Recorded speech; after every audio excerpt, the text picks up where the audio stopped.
Welcome back to The Breakfast Show. And next up is a topic that's probably topping all our lists of 2009, more so in such depressing economic times. Yes, we're talking about money. But today we're asking the question, how early can you start teaching your child how to manage their moolah, and what's the best way to do it? Well, to answer those questions and more, we have with us this morning the Director of MoneyTree Asia Pacific Limited, Mr. Michael Reyes. Welcome to the show, Michael. Thank you, Joanne. First of all, before we go into the nitty-gritty of how this program actually works for kids, tell us about MoneyTree and what exactly you do.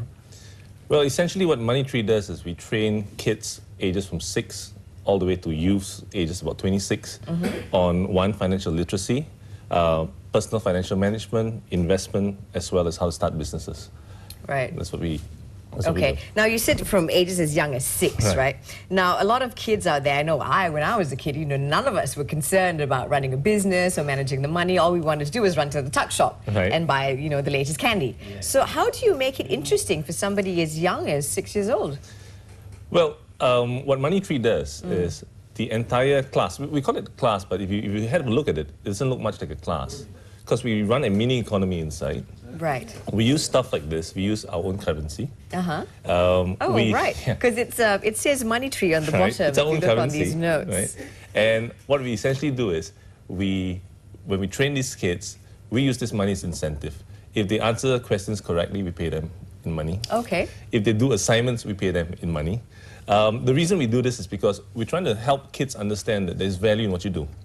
So unlike a school system where you're given grades and given marks, there is no tangible motivation for a child. Right. So a lot of people have asked, so what, this is play money, right? But what kids get to do in MoneyTree is, at the end of every month, we have an auction. Okay. We could auction off MP4s, cameras or whatever, and they bid with this. Oh, brilliant. That's what they do. So the more money you have, the more stuff you can buy, or the better stuff you can buy. Right. What other kind of, what are the programs that you run? I know you run these classroom-like, sessions, but what are some of the other things that you do? I understand there's a challenge as well that you run? Right. Okay. Essentially what we do is, ages 6 to 9, we run a program called Basic. And what Basic does is, we actually teach kids through stories and through role play about the importance of money and how, although you may save all your life, you still end up being poor. Then we have ages... Case in point. And then we have ages 10 to 13, which is the junior level. There we go all the way to teaching them about the stock market, about... As young as 13, you're teaching them about the stock market. It gets better, it gets better. We teach them about mutual funds. And then from 14 to 18, we actually teach them about options, forex, futures. Wow. Yeah, we do that. You see, the idea is this. I mean, you and I never had a chance to learn about these things, and therefore when we entered into the working environment, it was never a choice for us. We had to go pay some other people thousands of ringgit just to learn this. Right. So what we're trying to do is get the kids up to speed with all these things, so that they're not afraid to go into the bookstore and just pick up any book and just have a look at it. Right. Yeah. Are you, in a sense, trying to fill perhaps a gap in the education system within our schools? I think if you look at it, it's not just in Malaysia, but because MoneyTree is also in Hong Kong, in Singapore.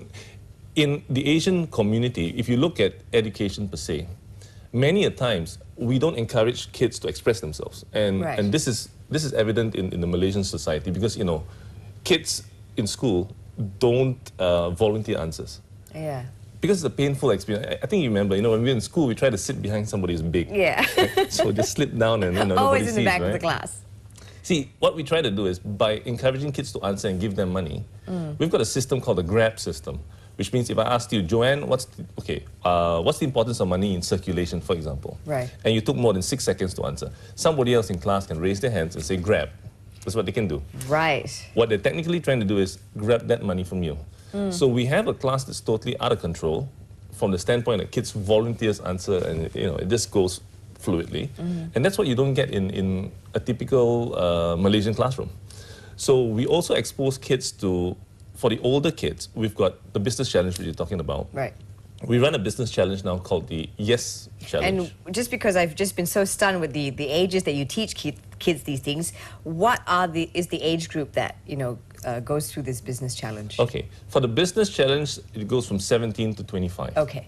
Okay. So it's pre-university type about that stage. wealthy in college. Because the ultimate goal is to get them to apply for government grants that's available. Okay. We've got government grants coming from Cradle Investment program, we've got MDEC giving funds. So essentially what we try to do now is get these kids to come up with ideas and implement those ideas. Business ideas. Business ideas, and implement that. So it's like a mini apprentice. Yeah, it's a mini apprentice. It runs for about 15 weeks. And they would have to solicit funds from a group of investors that we'll put in the room. And these are real investors with real money. Yeah, these are real people who Right. actually could just be looking at, let's help out a youth program. And that's what we do.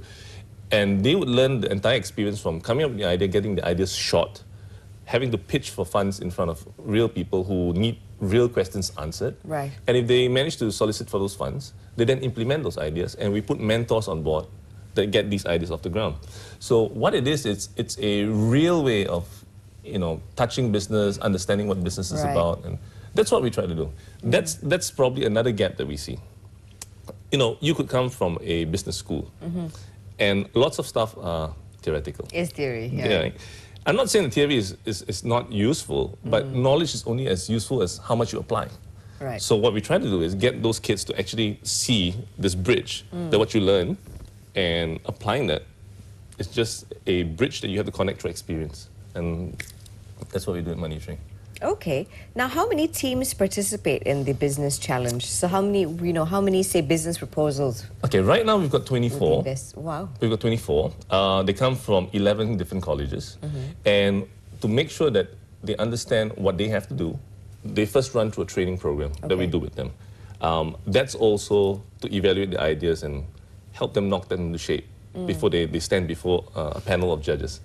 Our panel of judges that we've selected comprise Who's your Donald Trump? Sorry, comprise of... we don't have a Donald Trump because we don't want any particular person to just overtake all the rest. But we've got people from the government agencies. We've got people from the academia side. We've got people from the private institutions. What we try to do is, this is quite ambitious because for the first time in Malaysia, we're getting together people from different sectors to actually come in and be involved in youth entrepreneurship. Right. And you see, loads of programs out in the market say that we can actually put a CEO to come and speak to kids and encourage them. While I think that's important, I think what's more important is kids have to see tangibility. I mean, whatever the CEO is talking about, he's talking about from his standpoint now. But if you put Donald Trump here, my first question would be, tell me how you started. Yeah. Tell me what you did that made the difference. I want to hear his story from the start. So what we want to do is, after you hear this story, I want you to go outside, put in your own ideas and try your own stuff. Make your own mistakes, but within a controlled environment. That's what the YES Challenge is about. Let the kids make all the mistakes they can make in a controlled environment where we can correct that. And if they get through that, then what essentially would happen is you would have a business for real that's waiting for them when they graduate. And that was going to be, unfortunately, we're quickly running out of time, but just two final questions. Now with these investors, how do they give, we'll talk about government grants, but I also understand that they are able to buy shares within this company that's set up? Yes. I mean, I could invite anyone. I could invite yourself, for example. Right.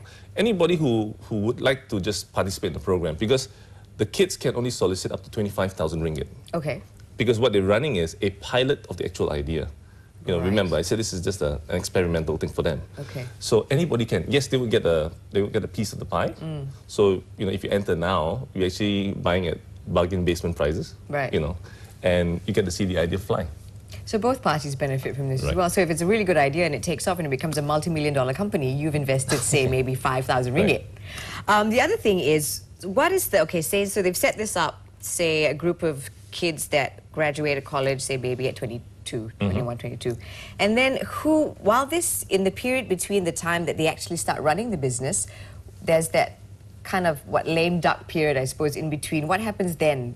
How does the business then grow from this idea to an actual, fully operational business? What we do is we work very closely with several institutions, education institutions. We normally pick students who, are in business school, who have got lecturers there to help them with the ideas. But one of the key things that we're trying to do right now is to add more bite to the incubators that exist in Malaysia. You see, lots of brains in Malaysia go untapped. That's the way we feel. Because once they get into the working world and they're comfortable with earning the salary, I'm not going to take that risk. So what we want to do is let them try at that age. there is no real lame duck period, because as they flip over from this challenge, they go to the next stage where they're pitching for higher funds. I see. Right. So from a pilot program, it goes to a mini business, and then it takes So off. you literally have to grow the business You would yourself. have to. Because we don't want to sell the idea that, you know, if you start a business from the garage, you're going to be the next Bill Gates, you know. That's, Yeah. Great. Well, thank you so much for sharing that with us, Michael. Again, if you'd like to teach your kids how to manage their own business or really their financial freedom, log on to www.moneytree.com.my. Once again, thank you so much, Michael. And with that, we need to take another short break, but still ahead on The Breakfast Show.